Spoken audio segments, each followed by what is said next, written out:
Bonjour. Nous allons voir comment subdiviser la face d'un cube et d'un cylindre. Allons-y. J'ouvre l'application Blender. Sur la page d'accueil, je choisis « Général ». Je me retrouve avec un cube 3D sur l'espace de travail. Commençons par cette méthode de subdivision du cube.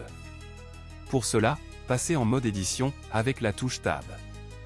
Sachez qu'avec cette touche Tab vous passez les deux modes objet, à mode édition et encore mode objet, mode édition. Donc soyons en mode édition.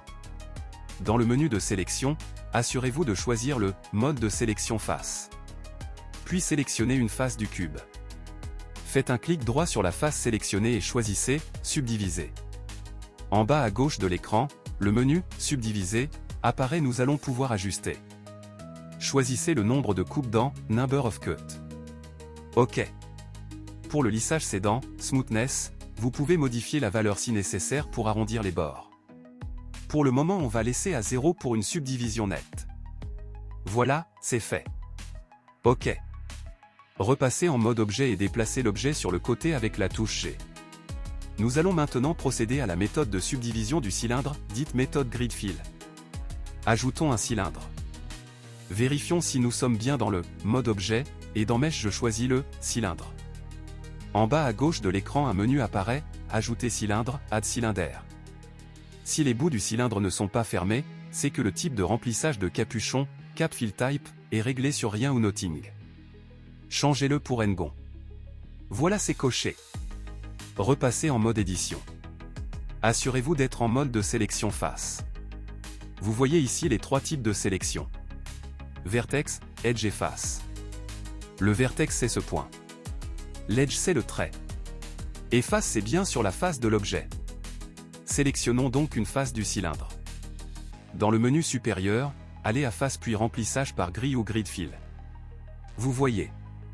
Le menu remplissage par grille, grid fill, apparaît en bas à gauche. Dans portée ou span, on va modifier cette valeur pour ajuster le nombre de divisions du quadrillage. Et dans décalage ou offset, vous modifiez cette valeur si vous souhaitez faire pivoter le motif du quadrillage.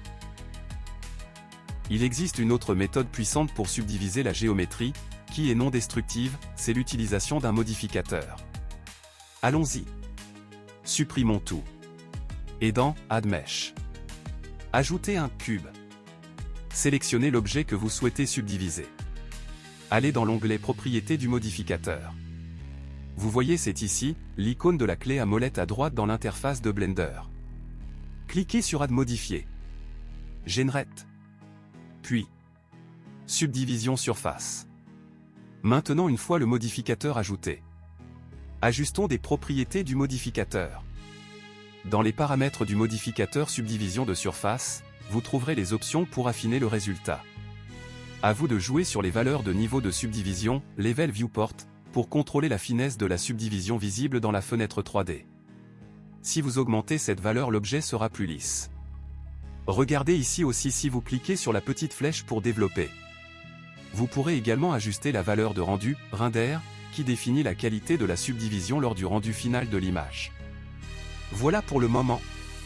À vous de jouer. À bientôt.